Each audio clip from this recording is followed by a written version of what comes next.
जय माता दी बंधुओं, आपके अपने माँ कात्यायनी संस्कार चैनल में आप सभी का हार्दिक हार्दिक अभिनंदन है। बंधुओं, आज पुनः आप सभी के समक्ष श्री शिव महापुराण के रुद्र संहिता के पार्वती खंड से 41, 42 और 43वां अध्याय लेकर के उपस्थित हुई हूँ। इस अध्याय में हेमवान द्वारा शिव की बारात की अगवानी तथा सबका अभिनंदन एवं वंदन, मेनका नारद जी को बुलाकर उनसे बारातियों का परिचय पाना तथा शिव और उनके गढ़ों को देखकर भय से मूर्छित होने का वर्णन किया गया है। सावधान, ब्रह्मा जी कहते हैं, तदंतर भगवान शिव ने नारद जी को हिमाचल के घर भेजा। वे वहां की विलक्षण सजावट देखकर दंग रह गए। विश्वकर्मा ने जो विष्णु, ब्रह्मा आदि समस्त देवताओं तथा नारद आदि ऋषियों की चेतन से प्रतीत होने वाली मूर्तियां बनाई थी, उन्हें देखकर देवर्षि नारद चकित हो उठे। तत्पश्चात हिमाचल ने देवर्षि को बारात बुला लाने के लिए भेजा। साथ ही उस उत्तम बारात की अगवानी के लिए मेनक आदि पर्वत भी गए। तदंतर विष्णु आदि देवताओं तथा आनंदित हुए अपने गढ़ों के साथ भगवान शिव हिमालय नगर के समीप साआनंदा पहुँचे। गिरिराज हेमवान ने जब यह सुना कि सर्वव्यापी शंकर मेरे नगर के निकट आ पहुँचे हैं, तब उन्हें बड़ी प्रसन्नता हुई। तदंतर उन्होंने बहुत सा सामान एकत्रित करके पर्वतों और ब्राह्मणों को महादेव जी के साथ वार्तालाप करने के लिए भेजा। स्वयं भी बड़ी भक्ति के साथ वे प्राण प्यारे महेश्वर का दर्शन करने के लिए गए। उस समय उनका हृदय अधिक प्रेम के कारण द्रवित हो रहा था और वे प्रसन्नता पूर्वक अपने सौभाग्य की सराहना करते थे। उस समय समस्त देवताओं की सेना को उपस्थित देख हिमवान को बड़ा विस्मय हुआ और वे अपने को धन्य मानते हुए उनके सामने गए। देवता और पर्वत एक दूसरे से मिलकर बहुत प्रसन्न हुए और अपने आप को कृतकृत्य मानने लगे। महादेव जी को सामने देखकर हिमालय ने उन्हें प्रणाम किया। साथ ही समस्त पर्वतों और ब्राह्मणों ने भी सदाशिव की वंदना की। वे वृषभ पर आरूढ़ थे, उनके मुख पर प्रसन्नता छा रही थी। वे नाना प्रकार के आभूषणों से विभूषित थे और अपने दिव्य अंगों के लावण्य से संपूर्ण दिशाओं को प्रकाशित कर रहे थे। उनका श्रीअंग अत्यंत महीन, नूतन और सुंदर रेशमी वस्त्र से सुशोभित था। उनके मस्तक का मुकुट उत्तम रत्नों से जटित होने के कारण बड़ी शोभा पा रहा था। वे अपनी पावन प्रभा का प्रसार करते हुए हंस रहे थे। उनका प्रत्येक अंग भूषण बने हुए सर्पों से युक्त था तथा उनकी अंग कांति बड़ी ही अद्भुत दिखाई देती थी। दिव्य कांति से संपन्न उन महेश्वर के सुरेश्वर गण हाथ में चवर लिए सेवा कर रहे थे। उनके बाएं भाग में भगवान विष्णु थे और दाहिने भाग में मैं था। पीछे देवराज इंद्र थे और अन्य देवता आदि भी पीछे तथा अगल बगल में विद्यमान थे। नाना प्रकार के देवता आदि उन लोक कल्याणकारी भगवान शंकर की स्तुति करते जाते थे। उन्होंने स्वेच्छा से ही दिव्य शरीर धारण कर रखा था। वास्तव में वे ईश्वर साक्षात परम ब्रह्म परमात्मा, सबके ईश्वर, उपासकों को मनवांछित वर देने वाले, कल्याणमय गुणों से युक्त, प्राकृत गुणों से रहित, भक्तों के अधीन रहने वाले, सब पर कृपा करने वाले, प्रकृति और पुरुष से भी विलक्षण तथा सच्चिदानंद स्वरूप हैं।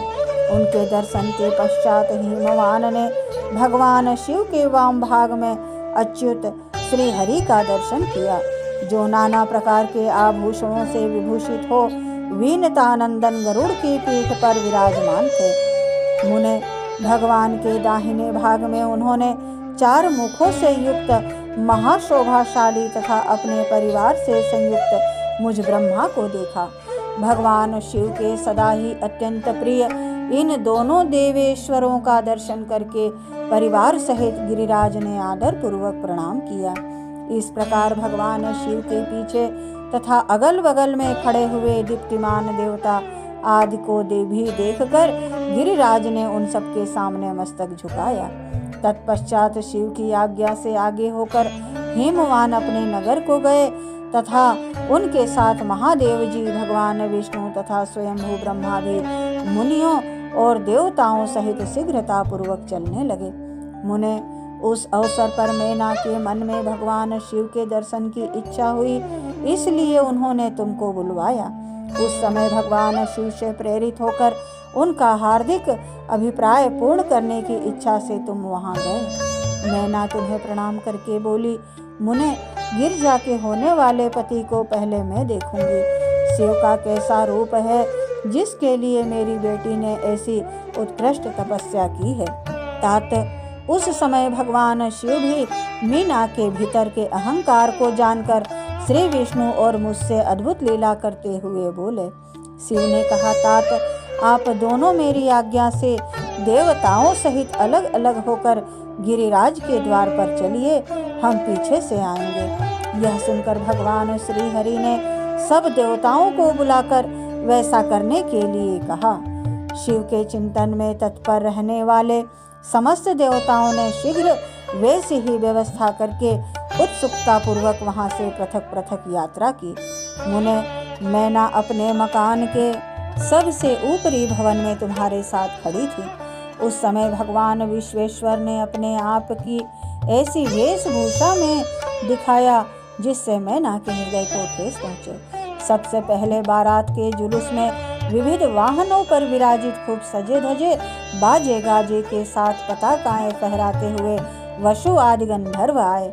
फिर मणिग्रीव आदि यक्ष, तदंतर क्रम से यमराज, निकृति, वरुण, वायु, कुबेर, ईशान, देवराज, इंद्र, चंद्रमा, सूर्य, भृगु आदि मुनीश्वर तथा ब्रह्मा आए। ये सब उत्तरोत्तर एक से एक विशेष सुंदर शोभामय रूप गुण से संपन्न थे। इनमें से प्रत्येक दल के स्वामी को देखकर मैना पूछती थी कि क्या ये ही शिव हैं? नारद जी कहते, यह तो शिव के सेवक हैं। मैना यह सुनकर बड़ी ही प्रसन्न होती और हर समय भरकर मन ही मन कहती, ये उनके सेवक ही जब इतने सुंदर हैं तब वे सबके स्वामी शिव तो पता नहीं कितने सुंदर होंगे। इसी बीच में वहां भगवान विष्णु पधारे।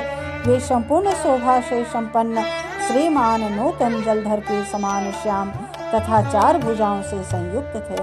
उनका लावण्य करोड़ों कंदर्पों को लज्जित कर रहा था। वे पीतांबर धारण करके अपनी सहज प्रभा से प्रकाशित हो रहे थे। उनके सुंदर नेत्र प्रफुल्ल कमल की शोभा को छीन लेते थे। उनकी आकृति से शांति बरस रही थी। पक्षीराज गरुण उनके वाहन थे। शंख चक्र आदि लक्षणों से युक्त मुकुट आदि से विभूषित वक्ष स्थल में श्री वत्स का चिन्ह धारण किए वे लक्ष्मीपति विष्णु अपने अप्रमेय प्रभा पुंज से प्रकाशमान थे।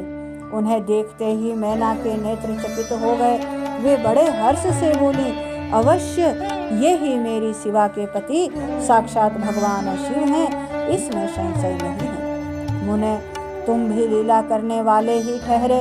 अतः मैना की यह बात सुनकर उनसे बोले, देवी, ये शिवा के पति नहीं हैं, अपितु भगवान केशव हरि हैं।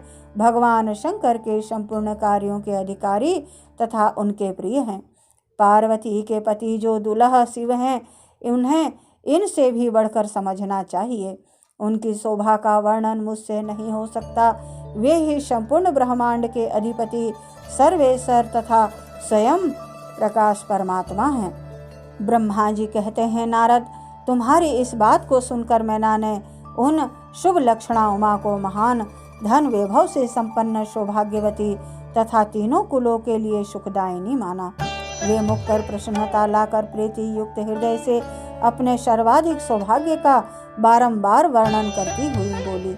मैना ने कहा, इस समय मैं पार्वती को जन्म देने के कारण सर्वथा धन्य हो गई। ये गिरीश्वर भी धन्य है तथा मेरा सब कुछ परम धन्य हो गया। जिन जिन अत्यंत तेजस्वी देवताओं और देवेश्वरों का मैंने दर्शन किया है, इन सबके जो पति हैं वे मेरी पुत्री के पति होंगे। उसके सौभाग्य का क्या वर्णन किया जाए। भगवान शंकर को पति रूप में पाने के कारण पार्वती के सौभाग्य का 100 वर्षों में भी वर्णन नहीं किया जा सकता। ब्रह्मा जी कहते हैं, नारद, मैना ने प्रेम पूर्ण हृदय से जो ही उपयुक्त बात कही, त्यों ही अद्भुत लीला करने वाले भगवान रुद्र सामने आ गए। तात उनके सभी गण अद्भुत तथा मैना के अहंकार को चूर्ण करने वाले थे। भगवान शिव अपने आप को माया से निर्लिप्त एवं निर्विकार दिखाते हुए वहां आए। मुने, उन्हें आया जान तुमने मैना को शिवा के पति का दर्शन कराते हुए उनसे इस प्रकार कहा, सुंदरी देखो, ये साक्षात भगवान शंकर हैं, जिनकी प्राप्ति के लिए शिवा ने वन में बड़ी भारी तपस्या की। तुम्हारे ऐसा कहने पर मैना ने बड़ी प्रसन्नता के साथ अद्भुत आकार वाले भगवान महेश्वर की ओर देखा। वे स्वयं तो अद्भुत थे ही, उनके अनुचर भी बड़े अद्भुत थे। इतने में ही रुद्रदेव की परम अद्भुत सेना भी आ पहुंची, जो भूत प्रेत आदि से संयुक्त तथा नाना गणों से संपन्न थी। उनमें से कितने ही बवंडर का रूप धारण करके आए थे, कितने ही पताका के मरम ध्वनि के समान शब्द करते थे।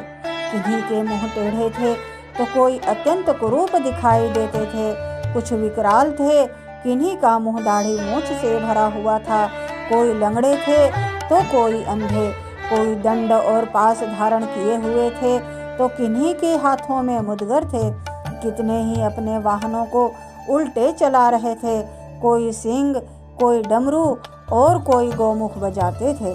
गढ़ों में से कितने के तो मुंह ही नहीं थे, कितनों के मुख पीठ और की ओर लगे थे, और बहुतों के तो बहुतेरे मुख थे। इसी तरह कोई बिना हाथ के थे, किन्हीं के हाथ उल्टे लग रहे थे, और कितनों के बहुत से हाथ थे, कितने ही नेत्रहीन थे, और किन्हीं के बहुत से नेत्र थे, किन्हीं के सिर ही नहीं थे, और किन्हीं के बहुत खराब सिर थे, किन्हीं के कान ही नहीं थे, और किन्हीं के बहुत से कान थे। इस तरह सभी गण नाना प्रकार की वेशभूषा धारण किए हुए थे। तात वे विकृत आकार वाले अनेक प्रबल गण बड़े वीर और भयंकर थे, उनकी कोई संख्या नहीं थी। मुने, तुमने उंगली द्वारा रुद्रगणों को दिखाते हुए मैना से कहा, वरानने, तुम पहले भगवान हर के सेवकों को देखो, फिर उनका भी दर्शन करना। उन असंख्य भूत प्रेत आदि गणों को देखकर मैना तत्काल भय से व्याकुल हो गई। उन्हीं के बीच में भगवान शंकर भी थे, जो निर्गुण होते हुए भी परम गुणवान थे। वे वृषभ पर सवार थे, उनके 5 मुख थे और प्रत्येक मुख में 3-3 नेत्र थे। उनके सारे अंगों में विभूति लगी हुई थी, जो उनके लिए भूषण का काम देती थी। मस्तक पर जटा, जूट और चंद्रमा का मुकुट, 10 हाथ और उनमें से एक में कपाल लिए, शरीर पर बाघंबर का दुपट्टा और हाथ में पिनाक एवं त्रिशूल, आंखें भयानक आकृति विकराल और हाथी की खाल का वस्त्र।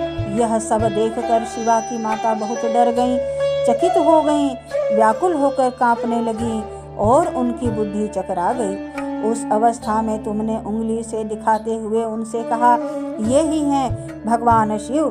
तुम्हारी यह बात सुनकर सती मैना दुख से भर गईं और हवा के झोंके खाकर गिरी हुई लता के समान तुरंत भूमि पर गिर पड़ी।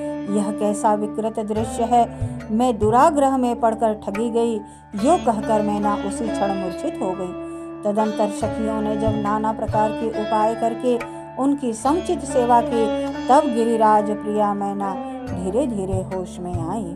ओम नमः शिवाय। इस प्रकार श्री रुद्र संहिता के पार्वती खंड से 41, 42 और 43वां अध्याय पूर्ण हुआ। ओम नमः शिवाय। बंधुओं, यदि मेरा यह प्रयास आपको अच्छा लगे तो प्लीज़ लाइक, शेयर व सब्सक्राइब करना ना भूलें। जय माता दी।